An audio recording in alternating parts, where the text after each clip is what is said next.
Bienvenidos a Nosotros Decimos, gracias por su sintonía. Con el gusto de cada semana los saludo. Soy su servidor Jonás y a través de Canal 10 Quiero TV les digo qué bueno que están con nosotros porque tenemos temas muy interesantes. Esta noche además la mesa se compone de una manera distinta. A lo largo de las últimas semanas he estado invitando a especialistas. Ustedes recordarán el mes de junio que se tiñó completamente, incluso el previo, de asuntos político-electorales. Pero hoy, muy agradecido con mis compañeros, con mis colegas, déjenme darle la bienvenida a quienes me acompañan y que seguramente le darán un nivel distinto a esta mesa. Voy a comenzar por el otro lado, Miguel Ángel Collado. Miguel Ángel, bienvenido. Muchas gracias, mi querido Jonás. Es un orgullo estar aquí con ustedes. Y junto a Miguel Ángel, Ernesto Villalpando. Ernesto, bienvenido también. Gracias, Jonás. Esperemos sea interesante lo que hoy platiquemos. Claro que sí, ya verás que sí. Y también está aquí a mi izquierda Mario Muñoz. La investigación especial de todas las noches, hoy también aquí en la mesa de Nosotros Decimos, Mario. ¿Qué tal? Se va a poner polémico, hay temas polémicos interesantes aquí en Jalisco. Controversiales y también importantes. Y quiero comenzar porque el tiempo empieza a correr rápidamente, en menos que lo pensamos, la hora se nos termina. Hay una nueva confrontación, pasamos del tema político-electoral de carácter nacional, la composición de lo que es pues la gobernanza del país, asuntos como que ya nos van marcando una agenda distinta. No quiero dejar de mencionar el tema de la pandemia del COVID-19. Jalisco también tiene sus problemas. Esta semana que comienza de 9 de agosto ya estamos en semáforo rojo, pero en ese contexto vuelve a haber un choque, por lo pronto, de opiniones entre el gobierno del estado y la Universidad de Guadalajara. Y yo creo, Miguel, Ernesto, Mario, que mencionar a la Universidad de Guadalajara, pues es hablar de uno de los factores de poder definitorios en Jalisco. El motivo, la reasignación de 140 millones de pesos. ¿Qué hay de fondo? Pues ya ustedes abrirán el abanico. Si me permiten, comienzo con nuestro compañero Miguel Ángel Collado. ¿Cómo ves este tema, Miguel? Bueno, pues la realidad es que no es solamente con este gobierno. La Universidad de Guadalajara siempre ha tenido, como bien lo planteabas, un poder autónomo, digámoslo así. Es realmente una de las universidades públicas mejor desarrolladas del país, con planteles en prácticamente ya toda la geografía jalisciense. Desde mi punto de vista, esas aportaciones son un gran resultado, una gran labor. Y con ello, bueno, pues finalmente también se va construyendo un cuarto poder, por decirlo así. Ya nos desplazaron a los medios de comunicación, que siempre decíamos que éramos el cuarto poder. No, pues ahora ya nos fuimos al lugar número 5, porque a final de cuentas es cierto, la Universidad de Guadalajara ha hecho aportaciones muy importantes, debemos de reconocerlas. Tiene pues toda una serie de desarrollos desde los hospitales civiles, los eventos que hay de la Feria Internacional del Libro, los conciertos que hay también en el auditorio que finalmente ellos generaron. Está luego el otro conjunto también de artístico que está pues muy cerca de ahí, no me acuerdo ahorita cómo se llama, pero la realidad es que si es una universidad pues ejemplar, si lo vemos como estructura. Ahora bien, eso da un buen resultado y bueno, pues al final de cuentas y hay una inercia, ¿no? Eso genera también poder. Y ese poder, pues a veces lo hacen sentir, como ahorita que está ocurriendo esta circunstancia, y que, bueno, pues a final de cuentas habrá de verse. A ningún gobernador que se ha conflictuado con la Universidad de Guadalajara le ha ido bien. Le han resultado cosas, y vaya que podemos ir muy al tiempo atrás, ¿no? Sí, claro. Todos la pierden. Así es. Y yo creo que también aquí el carácter de ambos líderes, el de la Universidad de Guadalajara, Raúl Padilla, ya lo sabemos, pues también el gobernador tiene lo suyo. Y bueno, pues también a final de cuentas, pues tiene agallas para también confrontar. A veces chocan como puede estar ocurriendo ahorita y a veces hacen sinergias.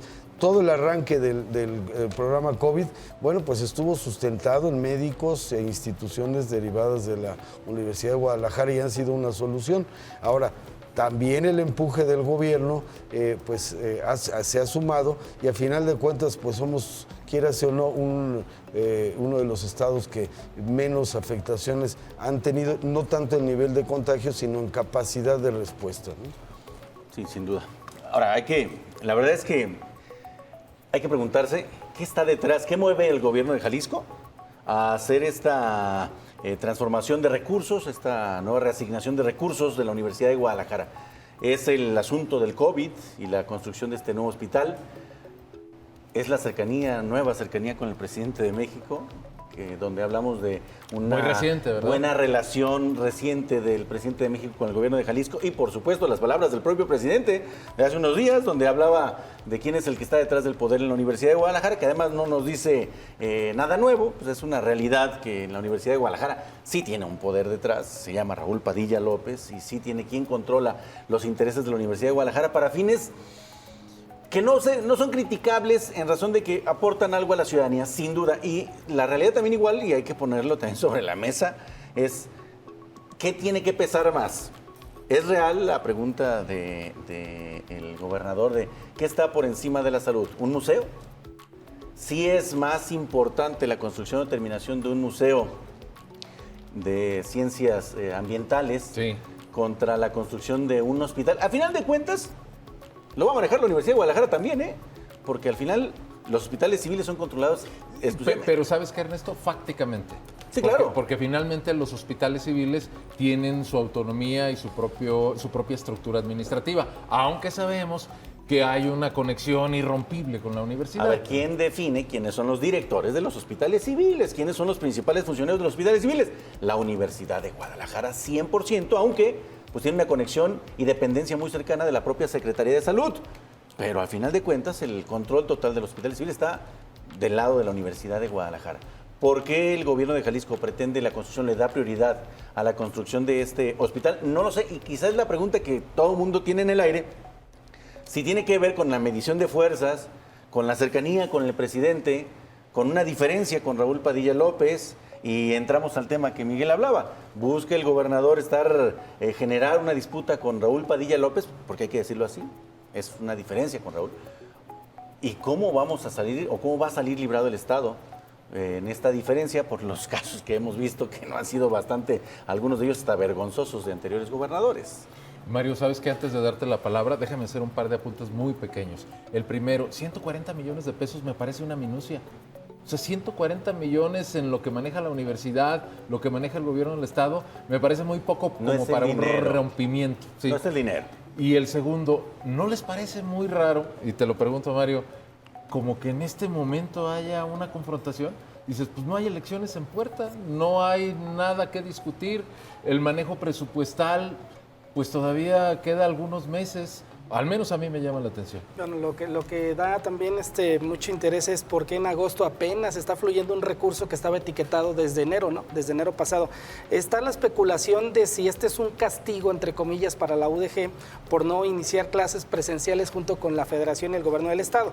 Ya todo lo han negado, aunque en la UDG hay quien lo sostiene que sí es un castigo. A mí lo que me llama la atención es, si tú sometes a consulta estos dos temas, evidentemente va a salir perdiendo la Universidad de Guadalajara en un complejo que tiene ya muchos años y que se han bajado recursos de forma eficiente por parte de la Universidad de Guadalajara a través de la Federación. Estos 140 millones de pesos pues no representa nada para los 13,000 millones de pesos que tiene de presupuesto anual la UDG o los más de 130,000 millones de pesos que tiene el gobierno de Jalisco, pero creo que por donde lo veas sale ganando el nuevo Hospital Civil de Tonalá. Hay que ver cómo se las ingenian los diputados para tratar de negociar cuándo tendrían la devolución de estos 140 millones de pesos en la Universidad de Guadalajara o si se pierden definitivamente. Creo que eso es coyuntural para saber de qué tamaño es la afectación o nada más están postergando un recurso para este complejo en la Universidad de Guadalajara. Ahora, déjenme comentar también un antecedente que no puede obviarse. Durante lo que ha sido la crisis de la pandemia, hubo una colaboración muy estrecha entre la Universidad de Guadalajara y el gobierno del Estado. Tanto así que cuando Ricardo Villanueva decía, pues señor gobernador, con la pena, pero no estamos de acuerdo con que se tome esta o aquella medida, el gobernador, con todo y que es, como dijo Miguel, un hombre de agallas, pues terminaba diciendo, sí, vamos a dejarlo así como lo están diciendo los técnicos de la universidad, que no era un asunto de capricho, era todo un tema de medición. Y parecía que había un muy buen entendimiento y que además iba a extender, cuando menos, hasta la estrategia político-electoral de 2024. Y menciono la estrategia político-electoral porque es ahí donde se empiezan a romper las cosas y empiezan los factores de poder a tomar caminos propios, porque ya están pensando en otra dinámica de poder. Por eso insisto en que me parece extraño que en este momento haya ese choque. Déjenme remitirme otra vez a lo que apuntabas, Ernesto. ¿Estará definiendo esto el presidente Andrés Manuel López Obrador, que no quiere al grupo dominante de la UDG? Eso lo ha dicho No, claro, varias ya lo ha veces. dicho público, claro. Varias veces. ¿Tú cómo ves, Miguel? No, pues yo en lo particular percibo que es una relación como, perdón que haga el símil, como aquellos matrimonios que se quieren mucho, se necesitan entre sí, pero también chocan a veces en lo que se habla y en lo que etcétera. ¿Por qué? Porque, pues acordémonos del propio gobernador Márquez, ¿te acuerdas del Partido de Acción, Emilio González Márquez, que también tuvo sus choques y después terminaron de la grandes manita, amigos? ¿verdad? Pero fue muy manita, vergonzoso. Mega manifestación muy por los recortes vergonzoso. que hubo, ¿no? A la Universidad de Guadalajara. Así es. Y si me permiten añadir el caso del que fue rector de la universidad, que terminó finalmente, Carlos Briceño Torres, pues expulsado literal de la universidad y terminó pues perdiendo la vida, se nos informa desde hace años, en un hecho que él mismo se autoinfligió. Que ha sido, sí, siempre ha sido muy ríspido el tema, ¿no?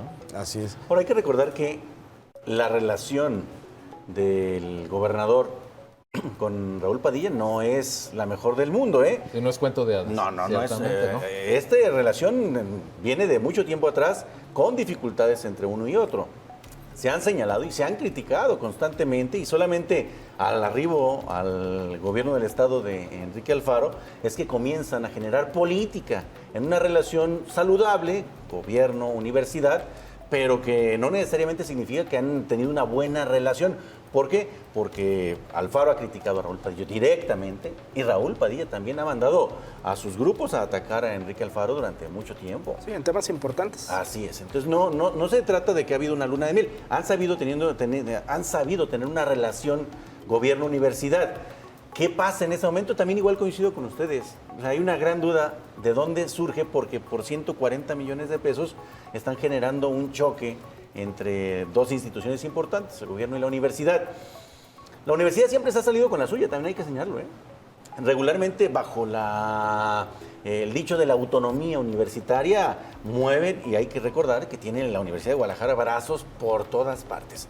¿Qué tanto le van a servir estos brazos a la universidad cuando tiene al gobernador, pero además al presidente en contra? Quizá empiece de nueva cuenta aquel intención del gobierno federal de comenzar a auditar a la Universidad de Guadalajara, que siempre se ha salido con la suya respecto al manejo de recursos. La universidad no ha sido auditada, le han intentado hacer de todo. O más bien, siempre se auditan, nunca le encuentran nada. Así es. Es que siempre ha eso es habido diferente. una forma de auditar la universidad Ni de la manera... Auditoría Superior ni la del Estado, ¿eh? Permítanme, Mario, Ernesto, Miguel, voy a hacer rápidamente una pausa. Les recuerdo que esta noche nosotros decimos, estamos los de la casa hablando de temas pues que son muy, muy interesantes, y vamos a volver después de un corte siguiendo con este asunto de la confrontación entre dos entes que marcan el destino inmediato del Estado. Ya volvemos.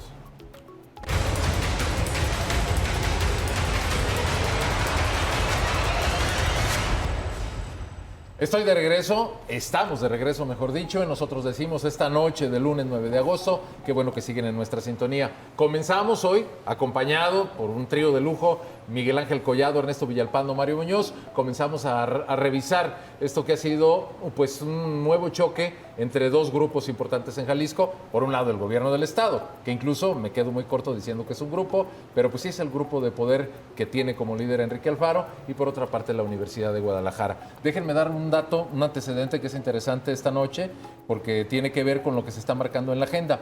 El diputado de Movimiento Ciudadano que anunció que iban a buscar esta reasignación, Daniel Robles, había dicho que este mismo 9 de agosto podrían haberlo votado. Me informan que ya lo dejaron primero para el jueves y luego ni para el jueves, y que los vieron por ahí en los pasillos del Congreso dialogando al diputado de MC y a Enrique Velázquez.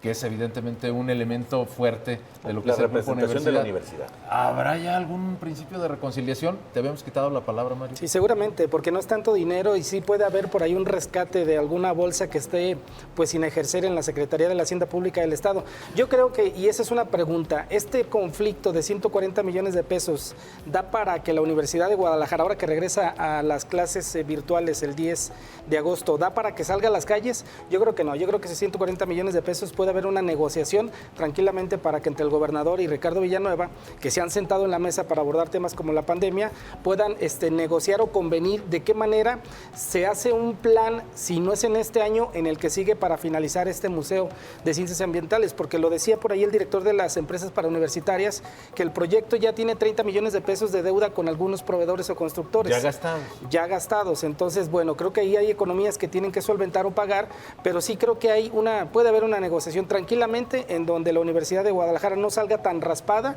y que el proyecto no se cancele, que creo eso es lo importante, que tenga un poco de luz, porque ha sido uno de los planes que se han frenado debido a que no se han bajado los recursos desde la federación como ellos pretendían. Claro. Ahora, perdón que retome Miguel, claro. la figura de un matrimonio donde hay partes donde se quieren mucho y hay donde se pelean por cualquier cosa.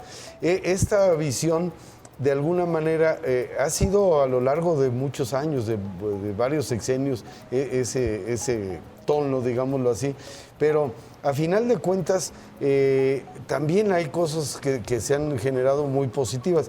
El COVID, por ejemplo, bueno, pues a la hora que los hospitales civiles entraron de lleno a la investigación, al seguimiento, al qué hacer, cómo sirve, no lo hizo nada más un staff de médicos de la Secretaría de Salud. Obviamente participaron, pero pues el diseño de las soluciones que se han venido encontrando, a final de cuentas, son aportaciones que ha hecho la universidad. Lo mismo con años antes, pues de pronto vimos que una universidad de Guadalajara que tenía 2 planteles, digamos, centrales, más algunas preparatorias y demás, ahora ya está en prácticamente todas las regiones.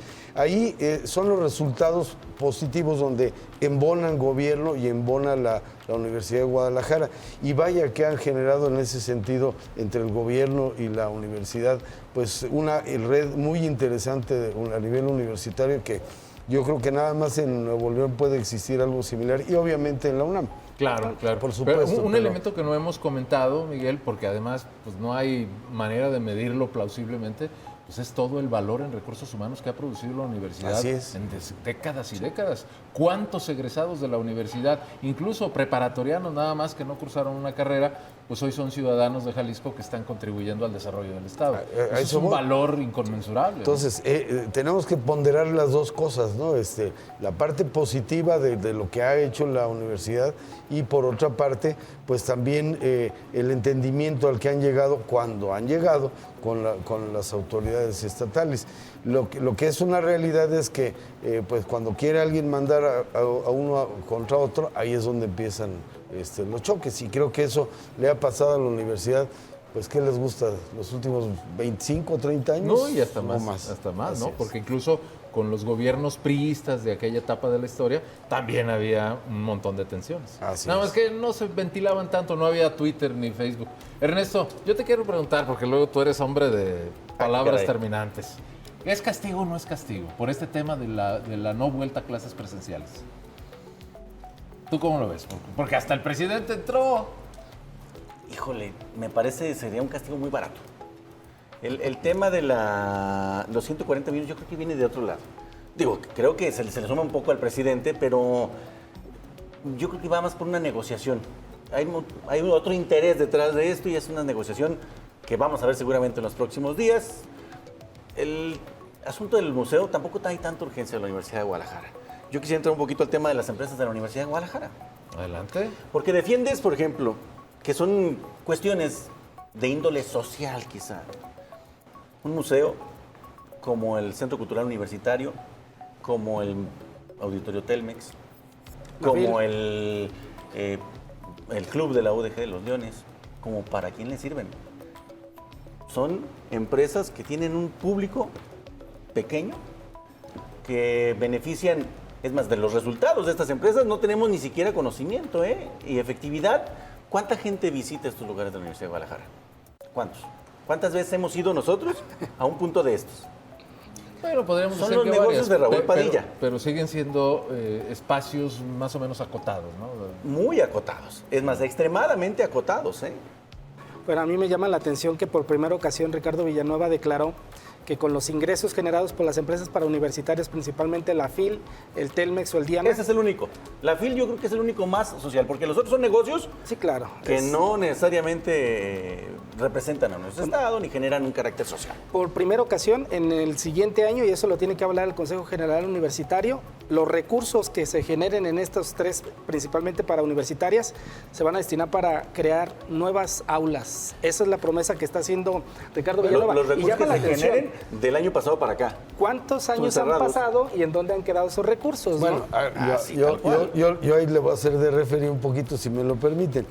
Las mejores universidades del mundo, y especialmente las británicas, las de Estados Unidos, etcétera, todas tienen una unidad de negocios. ¿Por qué? Porque a final de cuentas son muy costosas las carreras que desarrollan ahí. A lo mejor aquí no son tan costosas, pero finalmente no es algo único y extraño, ¿no? Simplemente es un diseño de institución que permite generar esos negocios para precisamente ir robusteciendo la economía de la propia universidad, ya que cada quien pues piense si alguien usa más dinero del que debiera de usar, etcétera, ya son otra cosa. Sí, aunque falta más transparencia, Tienes ¿no? razón, Miguel. Nada más hay un punto. No sé, Por supuesto. ahí habría que distinguir.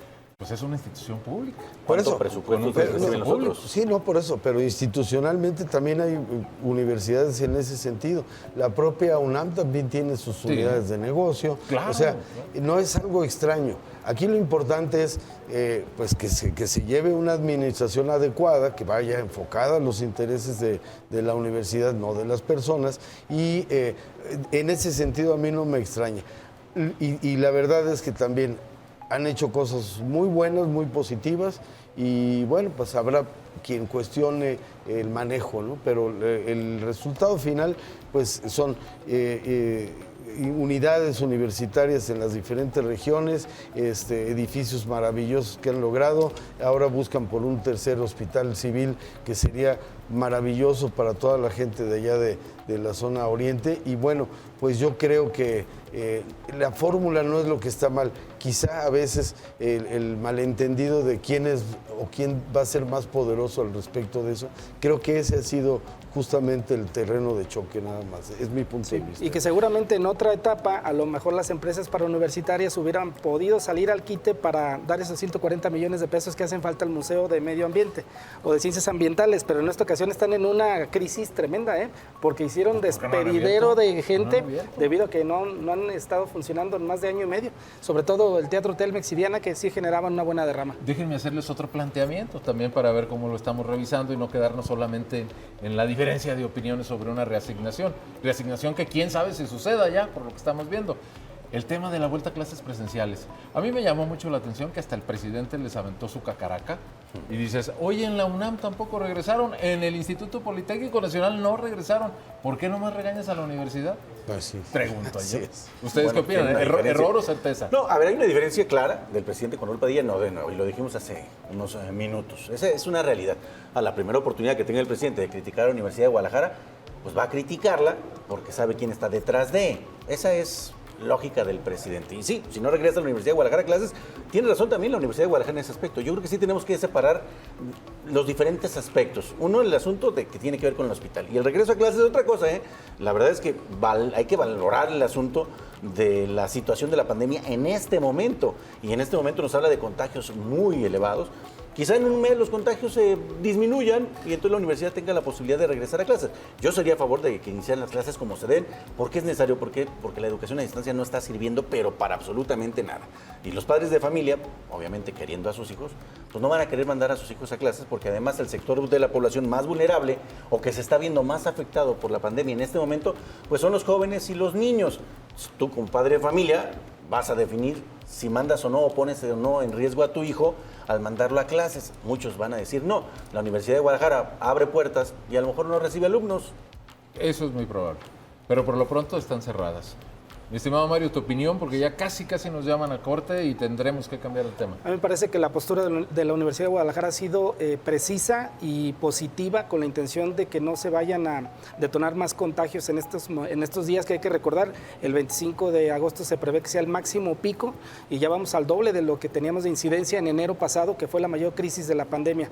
Creo que se ha sostenido la Universidad de Guadalajara y ha sido una postura congruente que creo debe de prevalecer por lo pronto en este mes, hasta no ver qué va a pasar con la educación básica. Dicen que el 30 de agosto regresa a educación básica, 30 millones de estudiantes, aquí en Jalisco 1.7 millones de estudiantes, a ver cómo nos va. Bueno, y por último, si me permiten, creo que es falso el dilema de o museo de ciencias ambientales u hospital civil, ¿verdad? ¿Estamos de acuerdo en eso? O... No, yo creo que van a ir las dos. Claro, Sí. Imagínate sacrificar uno por el otro, No, me no, parece Claro, inadecuado. yo le iría más rapidito al hospital y ya Claro. el otro llevar. Sí, el otro se va a retrasar. Con la aclaración, Miguel, de que lo que está peleando ahora la universidad es presupuesto asignado. Dicen, oye, ¿con base en qué me estás recortando mi presupuesto? Ya me lo aprobaron, regrésamelo. Con base en una crisis, ¿eh? No, Sí, Mario, pero hablan de los argumentos legales.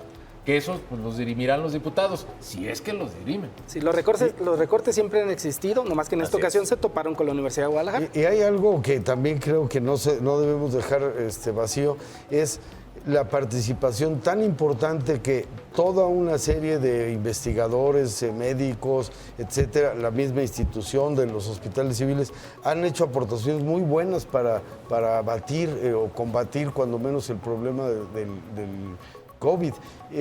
Han hecho una participación verdaderamente clara, nítida, explican muy bien las cosas, etcétera, y nos hacen ver a los ciudadanos pues qué es lo que tenemos que hacer. Y en este caso, bueno, pues si ellos se la quieren jugar con las clases presenciales, que sí hacen falta, como bien dice Ernesto, bueno, pues que venga y que sea sobre medidas específicas, ¿no?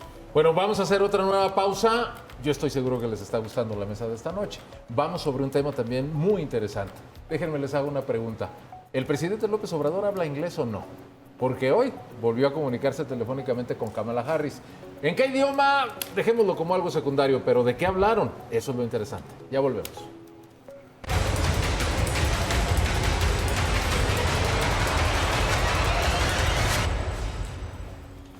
Ya estamos de regreso. Les recuerdo quién me está acompañando esta noche aquí en la mesa de Nosotros Decimos. Miguel Ángel Collado, Ernesto Villalpando, Mario Muñoz de Loza y su servidor Jonás. Estamos tratando de dilucidar o comentar con ustedes temas de interés general. Dejamos atrás el asunto de la relación gobierno de Jalisco con Universidad de Guadalajara. Veremos qué pasa en los próximos días. Tenga por seguro que en Canal 10 le vamos a dar la información puntual. Vamos ahora con esta nueva llamada del presidente con Kamala Harris. ¿Qué podemos sacar en claro? Porque yo tampoco tenía una gran expectativa de que se solucionaran muchas cosas, partiendo de que la señora Kamala Harris pues, es vicepresidenta, pero sí anuncian que ofrece 3,5 millones de vacunas. ¿Cuál es su opinión, señores? Bueno, yo la veo clarísima. Todo el traslado de personas que vienen desde Sud y Centroamérica y mexicanos, pues cruzan la frontera. Nosotros a ella le interesa, a Estados Unidos le interesa que haya un filtro de sanidad, así como una barrera, por decirlo así, para que toda la gente que sigue pasando la frontera, pues de alguna manera encuentre una ruta donde no haya graves riesgos de contagio. Y esto creo que es algo que les conviene a ellos de entrada, ¿no? Dos, a lo mejor la misma aplicación de vacunas va a generar un tipo de control también de la migración de Centro y Sudamérica hacia Estados Unidos. Yo lo veo por ahí. Ernesto. Hay que primero analizar ciertos datos. De entrada, la forma como cruzan de México hacia Estados Unidos son por diferentes razones. No está cerrada la frontera. Uno puede ir a Estados Unidos, pero por avión. Eso significa que quien va a Estados Unidos de esta manera tiene una intención distinta al que pretende cruzar la frontera de Tijuana, de Juárez, de Nuevo Laredo, las fronteras terrestres. Las cerradas son las terrestres, eso hay que apuntarlo. Está cerrada la frontera terrestre porque quien cruza de manera terrestre tiene otro objetivo distinto al que va en avión. Pero, ¿cuál es el interés de Estados Unidos? Creo yo. Este intercambio que existe en la frontera norte de nuestro país con Estados Unidos le está pegando durísimo a la economía de México y de Estados Unidos. ¿Por qué? Porque hay un intercambio comercial de persona a persona muy fuerte en la frontera norte de nuestro país. Las economías, por ejemplo, hablando de Tijuana, San Diego, se mueve muchísimo por lo que se transmite de un lugar a otro, por lo que se lleva de un lugar a otro, tanto de México hacia Estados Unidos como de Estados Unidos a México. Pareciera que a los estadounidenses no les importa tanto lo que ocurra en nuestro país, pero no es así. La economía de la frontera estadounidense está fuertemente sostenida por lo que ocurre del otro lado de México. Claro. Eso es importantísimo y sí le está pegando. Es como un tercer país, ¿no? La parte fronteriza, el sur estadounidense y el norte mexicano. Es como hay un intercambio comercial muy fuerte. Y a estas regiones, ¿qué te puedo decir de California? Un estado que genera un producto interno bruto tan grande como muchos otros países, nada más este propio estado. Y por supuesto que la parte que está pegada con San Diego le afecta a San Diego, el condado de San Diego y a los condados hasta cuando menos hasta Los Ángeles. Entonces, por lo tanto, es importante para Estados Unidos tener garantizado que todo lo que cruce por ese punto, cuando menos tenga con una prevención contra COVID-19. Por eso a Estados Unidos le interesa que México esté vacunado, porque lo que hay en esa frontera es fundamental para su desarrollo. No son tan generosos, son pragmáticos. A ellos les conviene y toda la frontera. Nunca han sido muy así que tú digas, muy nice. No es de cuates. Muy amigos de Teresa de Calcuta, nada más para las fotos, ¿verdad? Dos temas fueron importantes. Ya se veían las fotografías de Marcelo Ebrard con López Obrador en esta llamada telefónica con la vicepresidenta, pero sí llama la atención que independientemente de la restricción que hay terrestre, que no se va a levantar, porque si tiene la restricción en Canadá, en frontera Canadá y México, es por algo, es por los contagios tan altos que están en México y también allá. A mí lo que me llama la atención es con toda esta restricción que hay en la frontera terrestre México-Estados Unidos, el récord impresionante que hay de detenciones de migrantes en Estados Unidos, porque dentro de todo eso forma parte también de los acuerdos bilaterales, en el sentido de decir, ¿qué vas a hacer tú para seguir frenando? No sé si se acuerdan que la Guardia Nacional empezó a hacer otras tareas que eran pues diferentes a la de combatir la delincuencia, fue precisamente controlar la migración desde la frontera sur de México. Sí llama la atención, yo no creo, y eso por lo menos en los trascendidos, no hubo un acuerdo para levantar esta restricción terrestre, seguirá así y sigue pendiente todavía, si a México ya le dio a Estados Unidos más de 3 millones de biológicos, siguen pendiente 1.5 millones de dosis que se supone le van a proveer a México para tener el compromiso cumplido de más de 4 millones. Aún así, es muy poco todavía para que Estados Unidos pueda estar satisfecho y levante esta restricción que tiene, que como lo menciona Ernesto, es una afectación económica. Depende tanto de una decisión política, ¿no? No, levantar la frontera es un asunto sanitario. Sí. Y además muy concreto en el que acatan las órdenes de los especialistas, no de los políticos.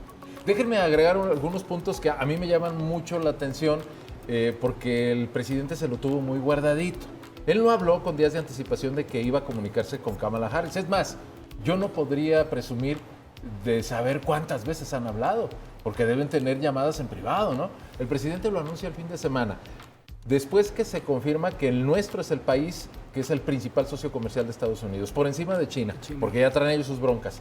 Luego, después que se confirma la demanda que emprende el gobierno de México contra las 11 productoras más fuertes de los Estados Unidos, productores de armas. Eso, dijo el presidente, no vamos a tener broncas con la Casa Blanca, pero sí me parece que es una coincidencia muy extraña. Y luego, pues esta llamada de Kamala Harris donde dicen, vamos a hablar de asuntos migratorios, de asuntos de seguridad fronteriza, al menos es lo que dijo el presidente este mismo lunes temprano, y de asuntos de salud. Y lo único que sale a colación es, nos ofrecieron otros 3,5 millones de vacunas. Y los demás temas, como que se quedan ahí medio ocultos, ¿no, Miguel? Algo cobraron. Estamos de acuerdo en que es te doy y me das, te doy y me das. Yo revisaba con ustedes lo que están comentando. Yo creo que sí hay un compromiso de México de decir, oye, sí somos más buena onda los demócratas, menos duros que Donald Trump, pero ya párale a los migrantes, ¿no? Oye, yo creo que por ahí va el asunto. Y por lo que se ve, el tema de las armas no fue tema de conversación, ¿eh? No, al menos no en otro sentido. Creo que lo habíamos platicado la semana pasada. Creo que fue un asunto político de Marcelo Ebrard para regresar a la agenda internacional. Sí, es una ridiculez. A mí, Yo no estoy tan seguro, yo no estoy tan seguro a ver, porque es el secretario de Relaciones Exteriores, no es un diputado por ahí. sí, pero a ver, es cuadro. A ver, frente a un escenario en donde ya están marcados los candidatos que pretenden buscar el 2024, por supuesto que van a necesitar cualquier cortina que les sirva como aparador para salir a decir, aunque sea una tontería como esta demanda, que no va a prosperar, que no va a funcionar, que, bueno, no creo que vaya a prosperar en lo más mínimo, que seguramente del otro lado de la frontera, estas grandes empresas que no las mueve ni siquiera el propio gobierno de Estados Unidos, pues deben de estar muertos de risa. No hay forma de que le puedas ganar una demanda de esa naturaleza a las empresas estadounidenses productoras de armas porque no son responsables de ellos de lo que ocurra más allá de sus fronteras. A final de cuentas, y ellos se amparan bajo la Constitución de que tienen la libertad de venderle armas a los estadounidenses. Que si nosotros no cuidamos nuestra frontera y esas armas terminan de este lado, pues es otra historia. Ojo, Ernesto. Bueno, es que yo he tenido una diferencia con ustedes en revisar este tema estrictamente desde la lógica política. Creo que sí hay otros temas de fondo. Hoy, lunes 9 de agosto, también detuvieron, cosa muy singular, cuando estaba acordada la llamada, detuvieron a una madre y su hijo que se dedicaban al tráfico de armas, que no creo que hayan sido primerizos.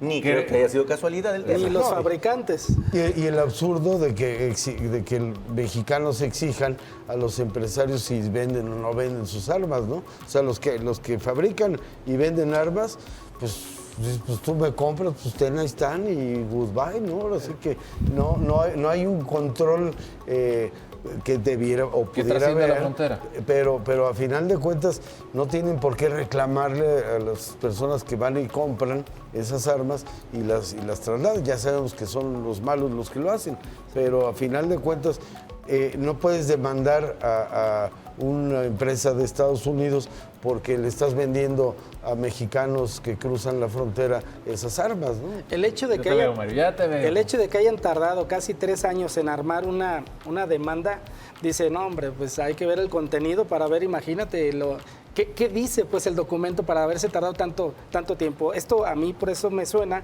a que es una pues estrategia político-electoral para salir de crisis de Marcelo Ebrard después de la línea 12 del metro y después de otros asuntos como las mismas elecciones, ¿no? Creo que ya es como apuntalar ya una carrera para el 2024. Muy bien. Si me permiten, yo aquí hago una suerte de apuesta, que no es tal, pero sí como un pronóstico. Este tema va a reflotar. No creo que se quede en el ámbito político-electoral. Claro. Pero antes de que vayamos a la pausa, sí les quiero plantear una última pregunta. ¿Estamos mejorando la relación con Estados Unidos? Porque creo que es lo que los mexicanos esperan detrás de estos contactos, aunque sean telefónicos. ¿Nos va a ir mejor con la administración Joe Biden? ¿O estamos extrañando hay intereses. Mi respuesta sería, ellos no son así de gran corazón y todo. Ni quieren mucho a sus vecinos. Así es.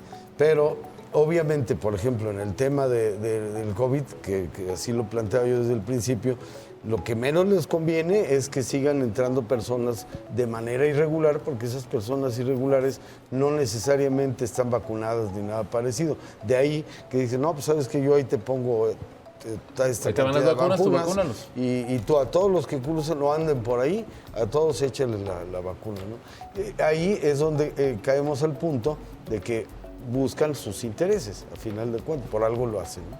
Señores. No, lo decías bien hace unos minutos. Principal socio comercial de Estados Unidos, por supuesto que hay un interés enorme en México. El asunto es que, ¿qué tanto trabaja nuestro gobierno para hacer tersa esta relación cuando constantemente declaramos... Ya con que no la estorben. Es que, parece que estamos empecinados en destruir la relación con Estados Unidos con una o con otra cosa. Nos ponemos del lado de Cuba, que no estoy en contra de Cuba, pero nos ponemos públicamente, políticamente del lado de Cuba y expresamos nuestro rechazo al gobierno de Estados Unidos respecto a la... No pluralices. No, bueno, un sector de mexicanos. El gobierno de México hace estas declaraciones que no son muy agradables para Estados Unidos, son políticamente incorrectas para Estados Unidos.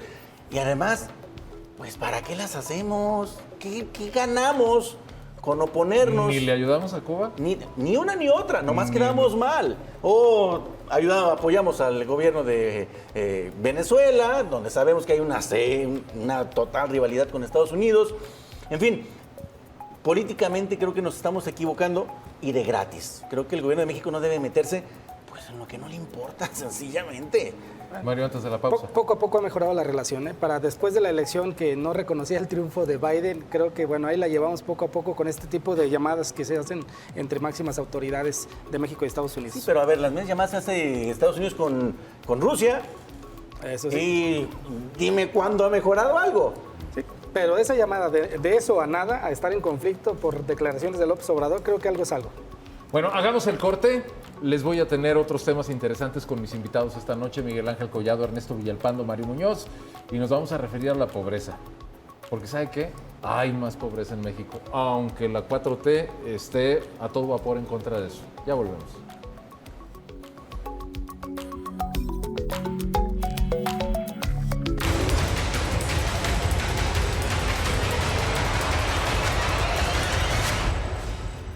Como lo dije al principio, y no andaba yo muy errado, los minutos se nos van de volada.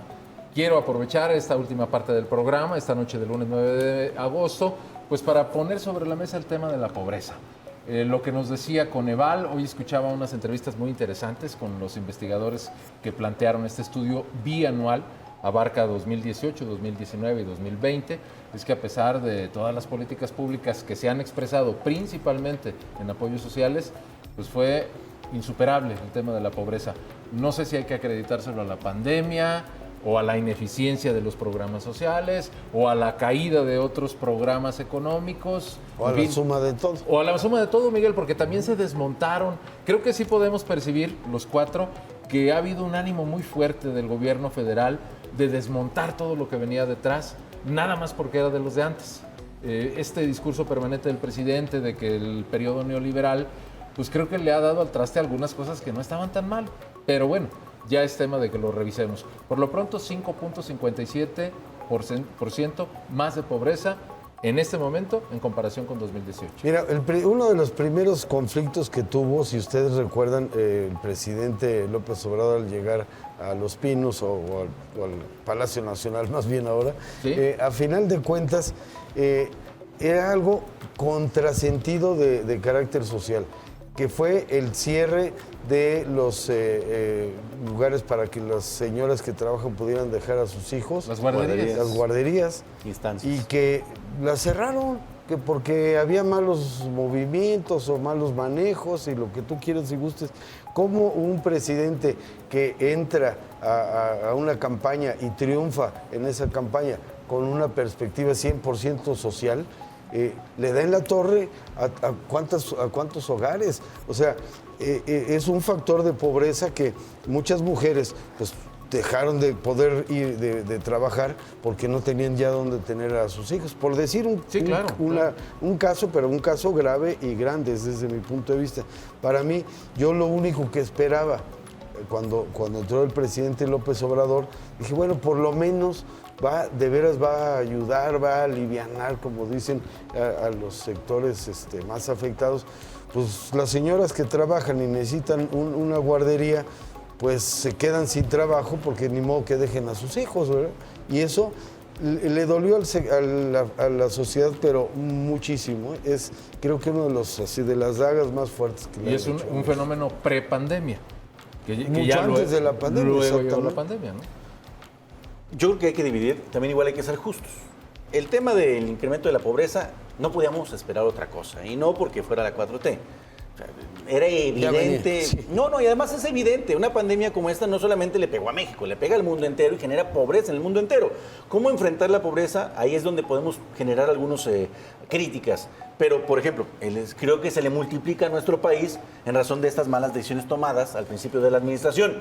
¿Por qué? Porque la pandemia llega después, pero antes de eso ya le habían dado en la torre a las instancias infantiles, ya le habían dado en la torre al Seguro Popular, y entonces generas pues pobreza en materia de salud grave, porque pues, los mexicanos se quedaron sin, cuando menos los más necesitados, sin un lugar que los pudiera atender de manera gratuita. El Seguro Popular, mal que bien o bien que mal, pues había hecho un abanico de servicios que permitían a muchas miles de personas atenderse en instancias hospitalarias de diferente nivel y de diferente categoría hospitalaria para atender especialidades. Y estas fueron pues prácticamente bloqueadas. Bueno, hasta este momento Anuladas. siguen anulados los servicios médicos a través del INSABI, porque no existe todavía el INSABI. Llevamos 3 años y el INSABI sigue sin operar adecuadamente, sigue sin dar servicio adecuadamente. Y esto, por supuesto, que acrecenta la pobreza en nuestro país, porque uno de los parámetros, pues, es la salud. Es fundamental contar con salud para reducir la pobreza. Y esto, por supuesto, agrava la pobreza en nuestro país.